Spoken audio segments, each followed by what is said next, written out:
Hi friends, welcome to our channel. இன்றைக்கி நம்மளோட சேனலில் போட்டி, மட்டன் போட்டி எப்படி க்ளீன் பண்ணி எப்படி குக் பண்ணுறதுன்னு பார்க்க போகிறோம். நான் இன்றைக்கி 2 போட்டி வாங்கியிருக்கேன்.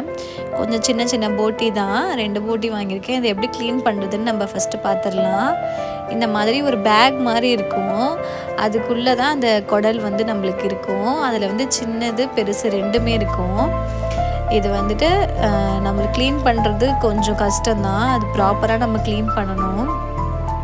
இப்போ நான் சுடு தண்ணி போட்டு நல்லா கொதிக்க வச்சுருக்கேன். ஃபஸ்ட்டு இந்த பெரிய குடல், பெரிய பை மாதிரி இருக்குல்ல, இதை நம்ம சுடு தண்ணியில் லைட்டாக போட்டு எடுக்கணும். தண்ணி கரெக்டான சூடில் இருக்கணும். ரொம்ப சூடாக இருந்தாலும் அது மேலே இருக்க அந்த ஸ்கின்னு வராது, ரொம்ப சூடு கம்மியாக இருந்தாலும் வராது. நான் ஃபஸ்ட்டு ஒரு போட்டி போடும் போது தண்ணி கரெக்டாக இருந்துச்சு. ரெண்டாவது கொஞ்சம் கஷ்டமாக இருந்துச்சு எடுக்கிறதுக்கு. இது பாருங்கள், ரொம்ப ஈஸியாக வந்துருச்சு. ரொம்ப சின்ன போட்டின்றனால டக்குன்னு வந்துருச்சு. இதை நம்ம அதில் டிப் பண்ணி எடுத்துகிட்டு நம்ம கையாலேயே நல்லா பிசைஞ்சு விட்டு தேய்ச்சாலே போயிடும். இந்த மாதிரி நல்லா நம்ம தேய்ச்சி எடுக்கணும். இல்லை நம்ம கத்தியில் கூட நம்ம தேய்ச்சி எடுத்துக்கலாம். நல்லா நம்ம இதை க்ளீன் பண்ணிடலாம். போட்டி சாப்பிட்றதுக்கு ரொம்ப நல்லாயிருக்கும். ஆனால் க்ளீனிங் ப்ராசஸ் ரொம்ப கஷ்டம். க்ளீனிங் ப்ராசஸ் தான் கொஞ்சம் கஷ்டமாக இருக்கும். அதுவும் நம்ம ப்ராப்பராக க்ளீன் பண்ணணும். இந்த மாதிரி மேலே ஃபுல்லாக க்ளீன் பண்ணதுக்கப்புறம் அதை திருப்பி க்ளீன் பண்ணணும். இந்த மாதிரி இருக்கும். இதையும் நம்ம கத்தியை வச்சு நல்லா சுரட்டி அதை க்ளீன் பண்ணி எடுத்துக்கணும். இந்த நெக்ஸ்ட்டு ஒரு போட்டி போட்டேன்ல, அது கொஞ்சம் சூடு கம்மியாக இருந்துச்சு, அது சரியாக எடுக்க வர மாட்டேங்குது. அதனால் கத்தி வச்சு எடுத்துடலாம்.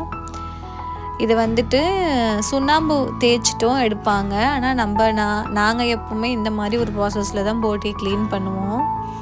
என் ஹஸ்பண்ட் தான் எனக்கு க்ளீன் பண்ணி கொடுத்துட்ருக்காரு. நாங்கள் 2 பேரும் சேர்ந்து க்ளீன் பண்ணோம். இது கிட்டத்தட்ட ஒரு 1.5 ஹவர்ஸ்க்கு மேலேயே ஆயிடுச்சு. குக் பண்ணும்போது ஒரு 3:30 ஆயிடுச்சு, சமைச்சு முடிக்கும் போது. இது குக் பண்ணணும் அப்படின்னா நம்ம முன்னாடியே பிளான் பண்ணிக்கணும். நல்லா சீக்கிரமாக வாங்கிட்டு இதை க்ளீன் பண்ண ஆரம்பிக்கணும். அதை க்ளீன் பண்ணி எடுத்தாச்சு. இப்போ அந்த குடலை நம்ம க்ளீன் பண்ண போகிறோம். அதுக்கு இந்த மாதிரி ஒரு குச்சி எடுத்துக்கணும். குச்சி எடுத்துகிட்டு ஒரு பக்கத்துலேருந்து அதை குத்தும் போது உள்ளேருந்து ஒரு பக்கத்தை நம்ம இழுக்கணும். இந்த மாதிரி அப்படியே குடலை திருப்பி விட்டு நம்ம க்ளீன் பண்ணணும். அப்போ தான் உள்ளே ஏதாவது அழுக்கு இருந்துச்சுன்னா எல்லாமே வந்துடும். என் ஹஸ்பண்ட் கையில் வச்சுருக்கிறது தோஞ்சல்னு சொல்லுவாங்க. அது பெரிய குடல்னு சொல்லுவாங்க. அது குடல் புண்ணுக்கு ரொம்ப நல்லது. அது சாம்பார்லலாம் போடலாம், நல்லாயிருக்கும், ரொம்ப சூப்பராக இருக்கும். இந்த மாதிரி ஒரு குடலையாக நம்ம திருப்பி எடுக்கணும். ஒரு குடலாக நம்ம திருப்பி எடுக்கணும். அப்போ தான் உள்ளே இருக்க அழுக்கெல்லாம் வரும். சில பேர் அப்படியே வெட்டி க்ளீன் பண்ணி செய்வாங்க. அந்த ப்ராசஸ் ஒரு சில சம்டைம்ஸ் நம்மளுக்கு ஸ்மெல்லு அடிக்கிற மாதிரி இருக்கும். ஆனால் ப்ராப்பராக நம்ம இப்படி தான் போட்டி க்ளீன் பண்ணணும். எல்லாத்தையுமே நம்ம நல்லா க்ளீன் பண்ணி எடுத்துக்கலாம். ஒரு போட்டிலையும் அந்த மாதிரி ஒரு பஞ்ச் ஆஃப் அந்த குடல் இருக்கும். அது 2த்தையும் சேர்த்து நம்ம க்ளீன் பண்ணிக்கலாம். இந்த மாதிரி ஒரு பார்ட் இருக்கும். அதையும் நம்ம கத்தியை வச்சு கட் பண்ணி விட்டுட்டு அதையும் கொஞ்சமாக சுடு தண்ணியில் போட்டு எடுத்து நல்லா கத்தியை வச்சு தேய்ச்சிக்கலாம்.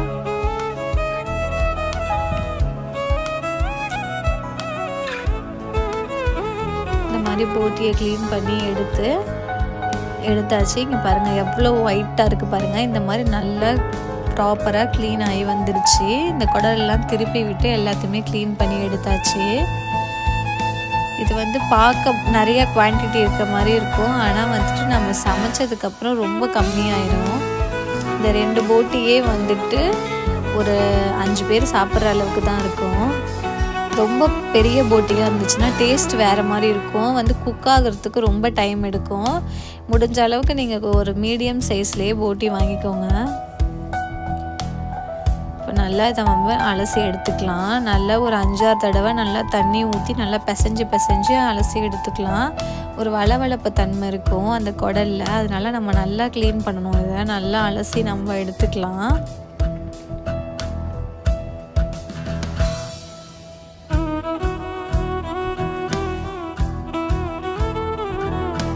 இந்த மாதிரி நல்லா பிசைஞ்சு விட்டு நம்ம நல்லா அலசிக்கலாம். எனக்கும் ஸ்டார்டிங்கில் இந்த போட்டியை பார்த்தாலே பிடிக்காது. அதுக்கப்புறம் அதை சாப்பிட அதை க்ளீன் பண்ணி நம்மளே சமைக்க ஆரம்பிச்சாச்சு. நம்மளும் பெருசாகி ஒரு ஃபேமிலியில் ரன் பண்ணும்போது நம்மளும் எல்லாத்தையுமே கற்றுக்கிட்டு சமைக்க தெரிஞ்சுக்கணும். எதுவுமே தெரியாதுன்னு நம்மளும் சொல்லக்கூடாது. தெரியாத விஷயத்தையும் நம்ம கற்றுக்கிறது ரொம்ப நல்லது. இந்த போட்டியை இப்போ நான் குக்கரில் போட போகிறேன். க்ளீன் பண்ணிவிட்டு வந்த போட்டியை கொஞ்சமாக மஞ்சத்தூள் போட்டு கொஞ்சமாக தண்ணி ஊற்றி குக்கரில் வேக வச்சு எடுத்துடலாம். இப்படியே கட் பண்ணால் நம்மளுக்கு ரொம்ப கஷ்டமாக இருக்கும். அது வலிக்கிட்டு போகும், கட் பண்ண முடியாது. அதனால் வேக வச்சு எடுத்துகிட்டு தான் நம்ம இன்றைக்கி கட் பண்ண போகிறோம். குக்கரில் நான் ஒரு 4 விசில் விட்டு எடுத்துக்கிறேன். இஞ்சி பூண்டுலாம் இப்போ எதுவுமே போட வேணாம். இதை மஞ்சத்தூள் மட்டும் போட்டு நம்ம வேக வச்சு எடுத்துக்கலாம். நம்ம குழம்பு செய்யும் போது இஞ்சி பூண்டெல்லாம் போட்டுக்கலாம். குக்கரை மூடி வச்சுட்டு ஒரு 4 விசில் விட்டு எடுத்துக்கலாம். இது சின்ன போட்டின்றதுனால நமக்கு 4 விசிலே போதும்.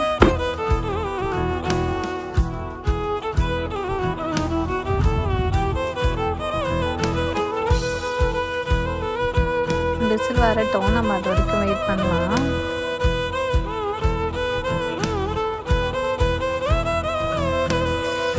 நான் இன்னைக்கு வீட்டுக்கு வெளியே தான் வச்சு சமைச்சிட்ருக்கேன். இந்த குழம்புக்கு தேவையான மசாலா பார்த்துக்கலாம். கசகசா, சோம்பு, சீரகம், மிளகு, பட்டை இது எல்லாத்தையுமே நம்ம அரைச்சி எடுத்து வச்சுக்கலாம். நம்மளுக்கு கறி குழம்புக்கு எப்போவுமே இந்த இன்க்ரீடியன்ட் இருந்தால் போதும், ஈஸியாக செஞ்சிடலாம். இப்போ போட்டி வெந்து வந்துடுச்சு.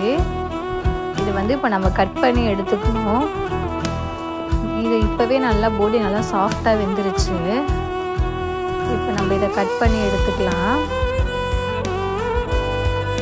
நம்ம கட் பண்ணியும் வேக வைக்கலாம். ஆனால் அப்போது நீங்கள் கட் பண்ணும் போது அது வலிக்கிக்கிட்டே போகும், ஒழுங்காக கட் பண்ண வராது நம்மளுக்கு. அதனால் வேக வச்சுட்டா கொஞ்சம் ஸ்டிஃபாக சாஃப்டாயிடும். கட் பண்ணுறதுக்கு நம்மளுக்கு ஈஸியாக இருக்கும்.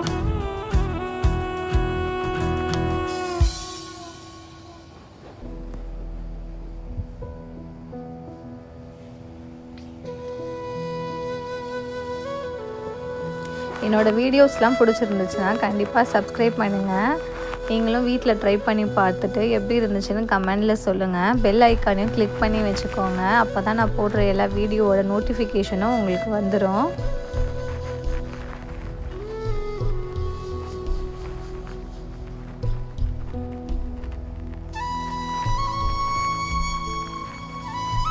இந்த மாதிரி நம்ம எல்லாத்தையுமே சின்ன சின்னதாக வெட்டி எடுத்துக்கலாம்.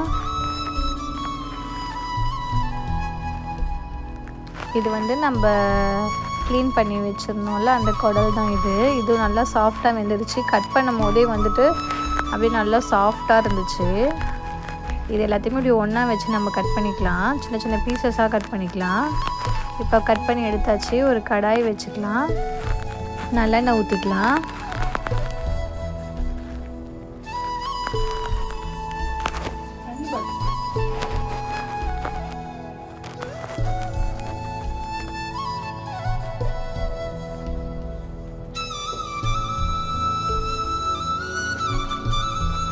எண்ணெய் நல்லா சூடாகட்டும்.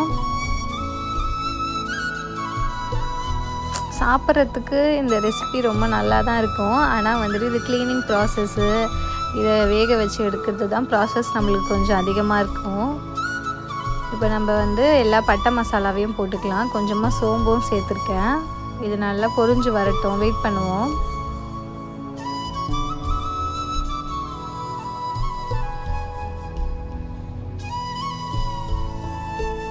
இது நல்லா இப்போ பொரிஞ்சு வந்துருச்சு. வெங்காயத்தை சேர்த்துக்கலாம். வெங்காயத்தை சேர்த்துட்டு நல்லா வதக்கி விட்டுக்கலாம்.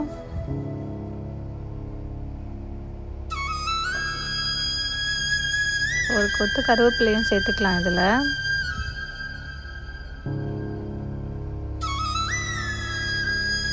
நிறைய பேர் போட்டி ரெசிபியோட ஃபுல் வீடியோ போடுங்கன்னு கேட்டிருந்தீங்க. அதனால தான் இந்த வீடியோ நான் இன்றைக்கி போட்டிருக்கேன்.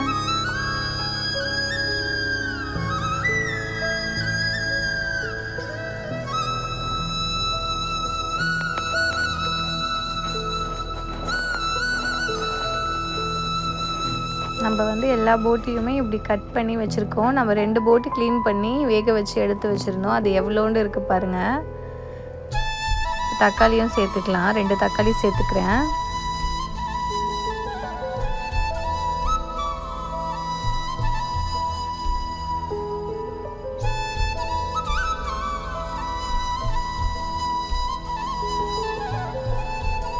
ஒரு 4 பச்சை மிளகாய் சேர்த்துக்கிறேன்.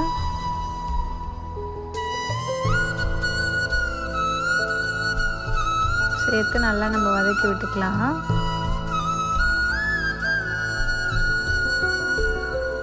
இப்போ வந்து தக்காளி வெங்காயம் வதங்கிறதுக்காக நம்ம உப்பும் சேர்த்துக்கலாம்.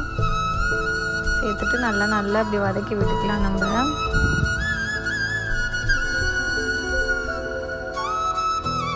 இப்போ வந்து நம்ம அரைச்சி வச்சுருந்த அந்த மசாலாவை சேர்த்துக்கலாம். நல்லா நைஸாக அரைச்சிக்கணும், இல்லைன்னா வந்து நம்மளுக்கு குழம்பு வந்து குறகுறப்பாக இருக்கும். நம்ம நல்லா நைஸாக அரைச்சி சேர்த்துக்கலாம்.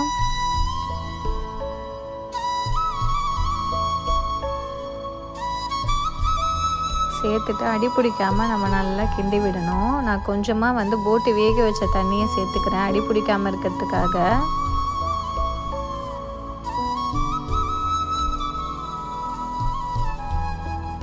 இப்போ வந்து குழம்பு மிளகாத்தூள் சேர்த்துக்கலாம். என்னோடய வீட்டில் அரைச்ச குழம்பு மிளகாத்தூள் வந்து காலியாகிடுச்சு, அதனால் நான் ஆச்சி குழம்பு மிளகாத்தூள் சேர்த்துருக்கேன். இந்த மிளகாத்தூள் நம்ம சேர்க்கும் போது நம்ம நல்லா வந்து டைம் கொடுத்து நல்லா வந்து வதக்கி விடணும், இல்லைனா பச்சை ஸ்மெல் வரும். கொஞ்சமாக தண்ணி ஊற்றிட்டு இந்த மசாலாலாம் எல்லாம் ஒன்றா சேர்ந்து வர மாதிரி நல்லா கலரி விட்டுக்கிறேன். இப்போ வேக வச்ச போட்டியும் சேர்த்துக்கிறேன்.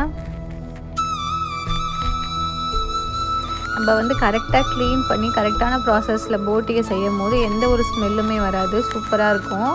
நிறைய பேருக்கு வந்து இந்த போட்டி செய்ய தெரியாது, க்ளீன் பண்ண தெரியாது, அதனால தான் ஒரு மாதிரி கவுச்சி ஸ்மெல் வரும்னு சொல்லுவாங்க. நம்ம கரெக்டான ப்ராசஸில் க்ளீன் பண்ணும்போது நல்லா வந்துடும். இப்போ நம்ம வந்து போட்டி வேக வச்ச தண்ணியை வந்து வேஸ்ட் பண்ணாமல் குழம்புலேயே ஊற்றி நல்லா கொதிக்க விடணும் குழம்ப.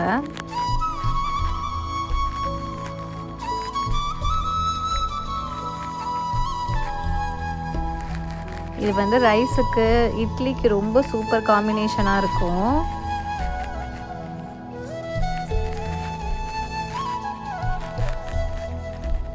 இப்போ வந்து நல்லா கொதிக்க ஆரம்பிச்சிருச்சு. நல்லா இந்த மாதிரி கொதிச்சு வந்துடுச்சு. ஆல்ரெடி வந்து போட்டி நல்லா வெந்துருச்சு, அதனால் நம்ம ரொம்ப நேரம் வேக வைக்கணும்னு அவசியம் இல்லை. நல்லா கொதிச்சு வந்தாலே போதும். நம்ம ஆல்ரெடி மசாலாவை நல்லா எண்ணெயிலேயே நம்ம கிண்டி விட்டுட்டோம், அதனால் நம்மளுக்கு ஒரு கொதி நல்லா கொதிச்சு வந்தாலே போதும். இப்படி நல்லா கொதிச்சு வந்துருச்சு. அப்படியே நம்ம சிம்மில் வச்சுக்கலாம்.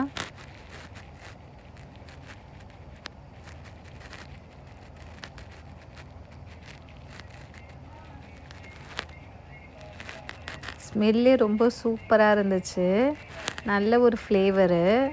ரொம்ப மசாலாவும் சேர்க்கக்கூடாது, இந்த மாதிரி மீடியமாக மசாலா சேர்த்து நம்ம இந்த மாதிரி நீங்களும் வீட்டில் ஒரு நாள் ட்ரை பண்ணி பாருங்கள். இதை வந்து நம்ம போட்டி சுக்கா மாதிரியும் செய்யலாம், அதை நான் ஒரு வீடியோவில் வந்து உங்களுக்கு ஆட் பண்ணுறேன். கொஞ்சமாக பெப்பர் சேர்த்துக்கலாம். வீட்டில் அரைச்ச பெப்பர் தான் இது. கொஞ்சமாக பெப்பர் சேர்த்துட்டு கொத்தமல்லி தூவிக்கலாம்.